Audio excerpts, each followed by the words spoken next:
السلام علیکم ناظرین، آج کی اس ویڈیو میں ہم آپ کو ایک ایسے درخت کے بارے میں بتائیں گے جو 120 سال سے زنجیروں میں جکڑا ہوا ہے۔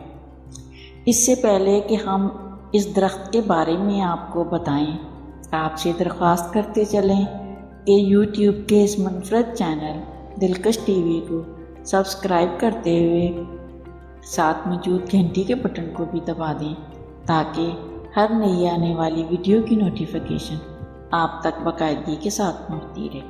آئیے ناظرین، چلتے ہیں آج کے موضوع کی جانب۔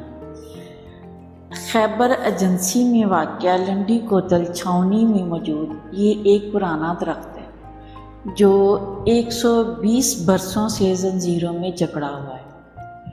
اس درخت کا قصہ کچھ یوں ہے کہ 1898 عیسوی میں چھاؤنی کا دورے پر آنے والا ایک برطانوی فوجی افسر جیمز اسکواڈ نے فوجی میس سے شراب پینے کے بعد نشے میں دھت چہل قدمی شروع کر دی۔ علاقے میں انگریزوں کو قبائلیوں کے حملے جاری تھے۔ کچھ ان حملوں کا خوف بھی تھا اور کچھ نشے کا اثر تھا۔ اچانک اسے محسوس ہوا کہ درخت اس کی طرف بڑھ رہا ہے۔ انگریز افسر نے چیخنا شروع کر دیا اور سپاہیوں کو حکم دیا کہ وہ درخت کو فوری طور پر گرفتار کر لیا جائے۔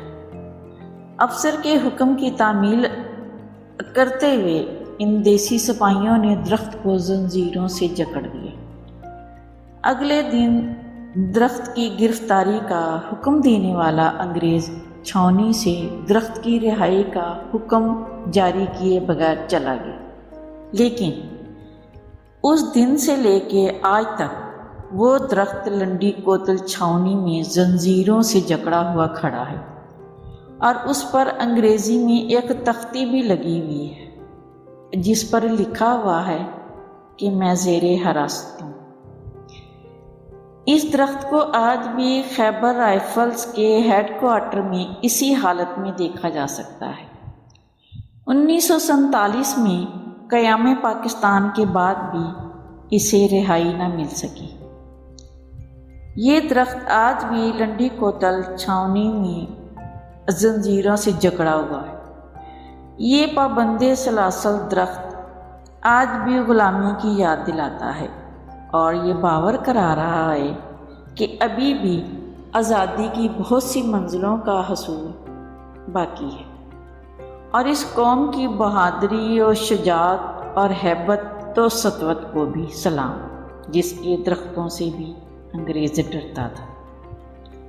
معزز ناظرین، امید ہے آپ سب کو یہ خوبصورت ویڈیو ضرور پسند آئے گی، اور پسند آنے کی صورت میں اسے لائک کیجئے، فیس بک، واٹس ایپ اور اپنے دیگر سیاحت کے شوقین دوستوں کے ساتھ شیئر کرتے ہوئے ہماری حوصلہ افزائی بھی کیجیے، اور کمنٹ باکس میں اپنی قیمتی تجاویز سے ضرور آگاہ رکھیے گا۔